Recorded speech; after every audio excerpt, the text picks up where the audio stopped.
Assalamualaikum warahmatullahi wabarakatuh. Perkenalkan, nama saya Sinti Fani Hayati dari kelas HES 6B. Di sini saya akan menjelaskan tentang sejarah deklarasi hak-hak atau biasa disebut dengan Bill of Rights. Deklarasi hak-hak atau biasa disebut dengan Bill of Rights adalah nama untuk 10 amandemen pertama terhadap Konstitusi Amerika Serikat. Amandemen ini dibuat untuk melindungi hak-hak asli dari kebebasan dan harta benda.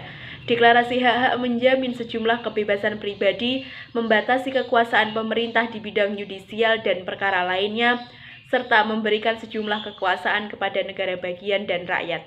Meskipun awalnya amandemen-amandemen ini hanya berlaku untuk pemerintah federal, sebagian besar dari ketetapan-ketetapan darinya telah diberlakukan untuk negara bagian berdasarkan amandemen ke-14. Amandemen-amandemen ini diperkenalkan oleh James Madison kepada Kongres Amerika Serikat pertama pada tahun 1789 sebagai serangkaian pasal legislatif, dan selanjutnya diadopsi oleh Dewan Perwakilan Rakyat Amerika Serikat pada tanggal 21 Agustus tahun 1789. Diajukan secara resmi melalui resolusi bersama Kongres pada tanggal 25 September tahun 1789 dan berlaku sebagai amandemen konstitusional pada tanggal 15 Desember tahun 1791 melalui proses ratifikasi oleh 3/4 negara bagian. Meskipun 12 amandemen sudah disahkan oleh Kongres, hanya 10 diantaranya diterima oleh negara-negara bagian. 2 amandemen sisanya, 1 diadopsi sebagai amandemen ke-27 dan satunya lagi tetap ditunda oleh negara bagian. Pada awalnya, deklarasi hak-hak secara hukum hanya melindungi orang kulit putih, tidak termasuk orang Afrika, Amerika, dan wanita. Namun, batasan-batasan ini tidak secara eksplisit dicantumkan dalam teks deklarasi hak-hak. Setelah melalui penambahan amandemen konstitusi dan berbagai kasus Mahkamah Amerika Serikat, deklarasi hak-hak memberi perlindungan yang sama terhadap semua warga negara Amerika Serikat. Deklarasi hak-hak memainkan peran penting di dalam hukum dan pemerintahan Amerika Serikat dan menjadi simbol utama bagi kebebasan dan budaya negara ini. 1 dari 14 salinan deklarasi hak-hak dipamerkan untuk umum di Arsip Nasional Amerika Serikat, Washington, D.C. Bill of Rights Amerika. Konstitusi Amerika selalu memiliki ketentuan yang menjamin hak asasi manusia. Di beberapa negara, Undang-Undang Dasar dibagi menjadi 2 dokumen independen: kerangka pemerintahan atau bentuk pemerintahan untuk pemerintahan, dan rancangan undang-undang atau deklarasi hak asasi manusia dengan nomor pasal tersendiri. Dalam Konstitusi Amerika, karena keadaan histori dari pemberlakuannya, bagian yang sesuai dengan Bill of Rights ditempatkan dalam amandemen ke-1 sampai ke-10 yang diberlakukan pada tahun 1791. Dari jumlah tersebut, jaminan hak tertentu dapat dilihat pada amandemen ke-8. Artinya, amandemen pertama menjamin kebebasan beragama, berbicara, menerbitkan, dan berkumpul. Amandemen kedua menetapkan hak-hak bersenjata rakyat, dan amandemen ketiga mengatur pembatasan camp wajib militer.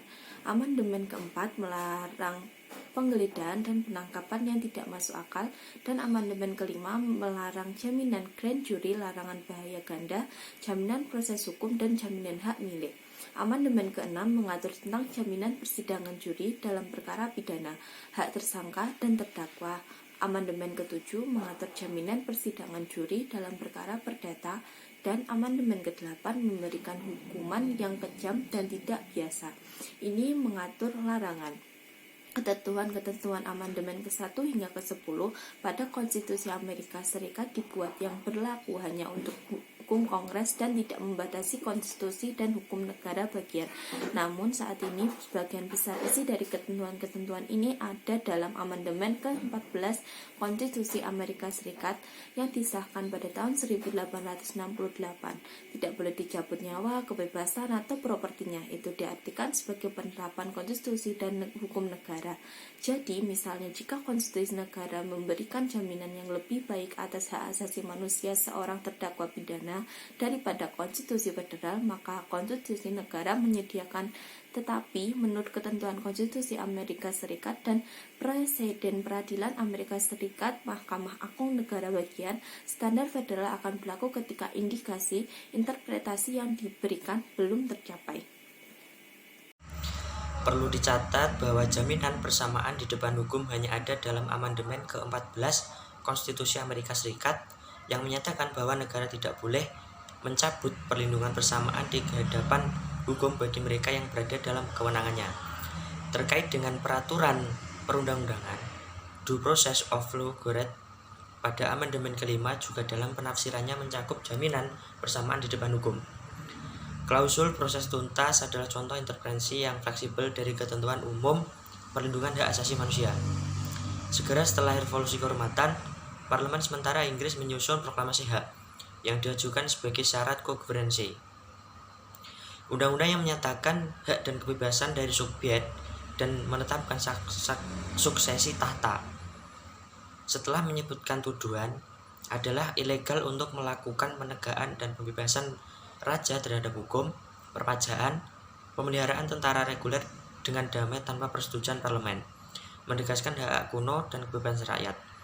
Ini mengakhiri konflik oposisi antara Raja Abad ke-17 dan Kongres dan menetapkan sistem setelah Revolusi Kehormatan. Diputuskan oleh Senat dan Dewan Perwakilan Rakyat Amerika Serikat di Kongres yang bersidang 2/3 dari kedua kamar bersependapat bahwa pasal-pasal berikut ini akan diajukan ke lembaga perundang-undangan di beberapa negara bagian sebagai amandemen Konstitusi Amerika Serikat. Semua atau sebagai dari pasal-pasal ini ketika sudah diratifikasi oleh 3/4 dari lembaga perundang-undangan tersebut akan berlaku untuk semua maksud dan tujuan sebagai bagian dari konstitusi tersebut, yaitu pasal-pasal sebagai tambahan dan amandemen Konstitusi Amerika Serikat diputuskan oleh Kongres dan diratifikasi oleh lembaga perundang-undangan dari sejumlah negara bagian sesuai dengan pasal kelima Konstitusi asli. Pasal-pasal sebagai tambahan dan amandemen Konstitusi Amerika Serikat diputuskan oleh Kongres dan diratifikasi oleh lembaga perundang-undangan dari sejumlah negara bagian sesuai dengan pasal kelima Konstitusi asli. Adapun amandemen yang kami tuangkan, yang pertama yaitu amandemen Konstitusi Amerika Serikat. Kongres tidak akan membuat hukum yang mengatur negara untuk mensponsori agama atau yang melarang menyelenggarakan kebebasan beragama atau membatasi kebebasan berbicara atau kebebasan pers atau hak-hak rakyat untuk berkumpul secara damai dan mengajukan petisi kepada pemerintah agar menanggapi keluhan. Yang kedua, amandemen Konstitusi Amerika Serikat. Sebuah misi yang diatur secara baik dibutuhkan demi keamanan dan sebuah negara bebas. Hak dari rakyat untuk memiliki dan mempergunakan senjata tidak boleh dibatasi. Yang ketiga, amandemen Konstitusi Amerika Serikat. Tentara tidak boleh pada masa damai ditempatkan dalam rumah manapun tanpa izin pemiliknya, juga tidak pada masa perang, kecuali kalau diatur oleh hukum. Yang keempat, amandemen Konstitusi Amerika Serikat. Hak rakyat untuk merasa aman dalam keberadaan diri mereka, dalam rumah mereka, dalam catatan tertulis mereka, dan dalam properti mereka, penggeledahan dan penyitaan yang tidak beralasan tidak akan dilanggar, dan surat perintah pengadilan tidak akan diterbitkan kecuali kalau ada sebab yang mungkin didukung oleh sumpah atau penguatan, dan secara khusus harus diuraikan tempat yang akan digeledah serta orang-orang atau barang-barang yang akan disita. Amandemen yang kelima yaitu Konstitusi Amerika Serikat. Tidak seorang pun harus mempertanggungjawabkan sebuah kejahatan yang bisa dijatuhi hukuman mati atau hukuman penjara kecuali berdasarkan sebuah pengajuan atau tuduhan dari sebuah juri agung, kecuali dalam kasus-kasus yang berasal dari pasukan darat atau laut atau dalam misi saat berdinas pada saat perang atau bahaya publik, kecuali tidak seorang pun bisa didakwa atau pelanggaran yang sama sehingga dua kali dihadapkan pada ancaman hukuman mati atau pemenjaraan. Juga tidak harus dalam setiap kasus kejahatan menjadi saksi yang memberatkan dirinya sendiri. Juga tidak ditolak hak hidup, kebebasan, atau pemilikan properti tanpa proses hukum yang benar. Juga tidak akan diambil properti pribadi untuk kepentingan publik tanpa disertai ganti rugi yang adil.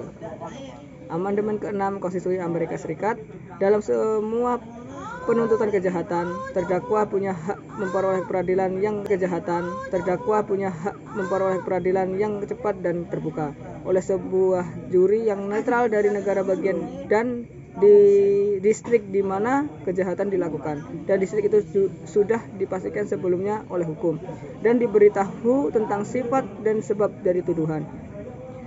Dihadapkan dengan saksi-saksi yang memberatkan dirinya, disediakan proses bagi perolehan saksi yang meringankan dirinya, dan punya bantuan pengacara bagi pembelaan dirinya. Amandemen ke-7 Konstitusi Amerika Serikat dalam kasus berdasarkan hukum rakyat atau common law, di mana jumlah yang dipertikaikan lebih dari $20, hak untuk diadili oleh juri harus dipertahankan, dan tak ada fakta yang telah diadili oleh juri boleh ditinjau kembali di pengadilan lain di Amerika Serikat kecuali sesuai dengan aturan hak hukum rakyat. Amandemen ke-8 Konstitusi Amerika Serikat, yaitu uang jaminan berlebihan tidak akan disyaratkan, juga denda berlebihan tidak akan dikenakan, juga tidak hukuman kejam dan luar biasa dijatuhkan. Amandemen ke-9 Konstitusi Amerika Serikat, penyebutan dalam konstitusi tentang hak-hak tertentu tidak boleh dianggap sebagai penolakan atau pengabaian hak lain-lainnya yang dimiliki rakyat.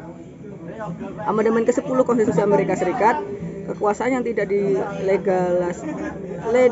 didelegasikan kepada Amerika Serikat oleh konstitusi, juga yang tidak dicegah olehnya kepada negara-negara bagian, dicadangkan untuk negara-negara bagian atau diserahkan kepada rakyat.